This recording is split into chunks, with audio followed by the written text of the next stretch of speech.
believe that we are all the same. Before leaving my comfortable life to embark on my journey of a lifetime in India, I had dreamed of what it would be like to leave the country.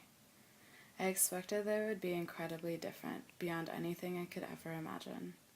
To my surprise, in the following weeks after my arrival, I felt a little disappointed because I wasn't as shocked as I had hoped to be.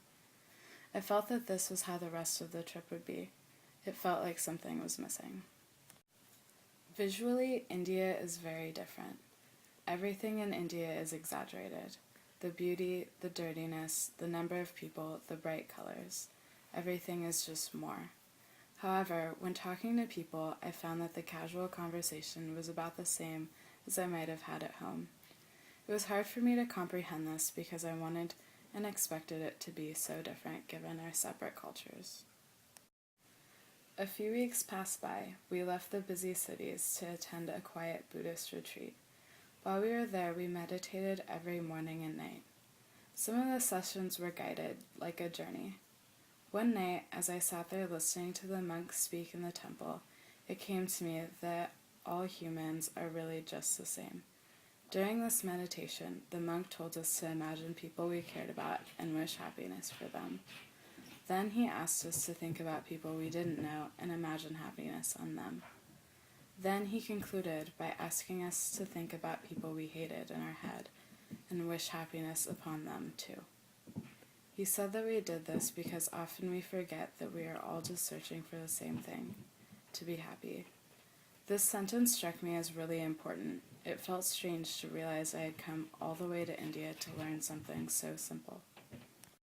I understand now that most problems in the world are present because we choose to focus our energy on the differences we have from one another. We need to remember in these moments that as are you, I am searching for happiness too. I believe in experiencing helplessness. While volunteering with Mufindi orphans in Tanzania, I met a woman named Betty and her 4-year-old son Jahari. Betty is HIV positive and has lost the ability of her limbs and speech in general. She can't feed or clothe herself. She has to have someone else do that for her. While helping in their house, I brought a book and started reading to Betty. Her son then came over, sat next to me, and moved my arm around his shoulder as he listened to me read the book. Neither of them could understand the words, but it made me realize how comforted they both must have felt knowing that someone was there for them. As I sat there, I was overcome by an incredible feeling of helplessness. I realized that there wasn't anything else I could do for them. I couldn't change the situation they were in, and I was leaving in a few days. I kept thinking, this isn't fair. All I had to offer was a little bit of comfort. This experience made me understand that there are some things that absolutely cannot be changed, and I have to accept that. No matter how hard I try, I could not do anything more to help Betty and her son. I have accepted that I can't help Betty and Jahari, and sometimes that's just how it is. However, that does not make me helpless. In fact, it makes me more appreciative of the opportunities that are available to me now, so I am pushing myself to reach for them instead of feeling sorry for myself. I can go out into the world sure of myself and know that I have a say in how my life is going to turn out to be. Because of this experience, I know that even though my own life is not always fair, I have chances to change my situation and make it better. I can't feel pity for my own life when there is someone else out there who has it far worse than I do.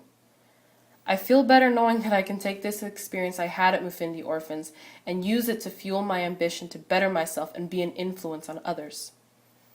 I can't save the entire world, but I still have the power to make an impact, no matter how small it is, on others.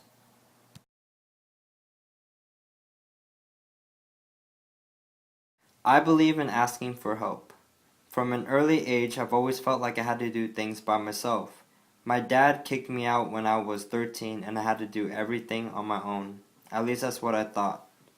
My experience on this trip proved different.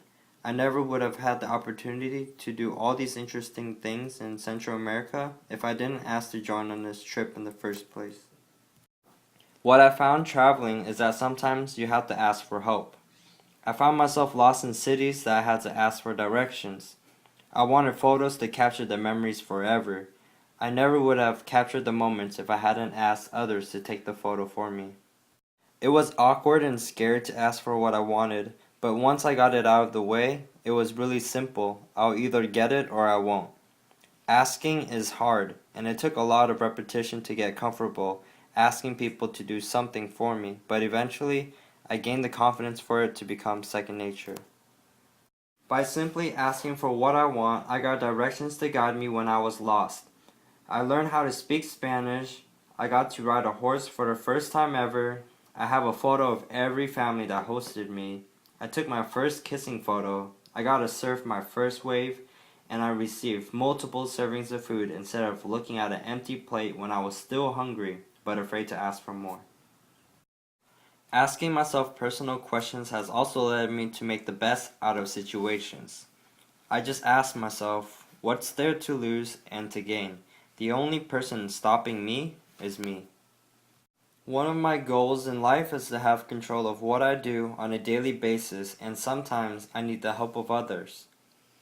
The only way I can be successful is to take action for what I want rather than to wait. Now I know that asking for help from others is an important part of getting where you want to go in life.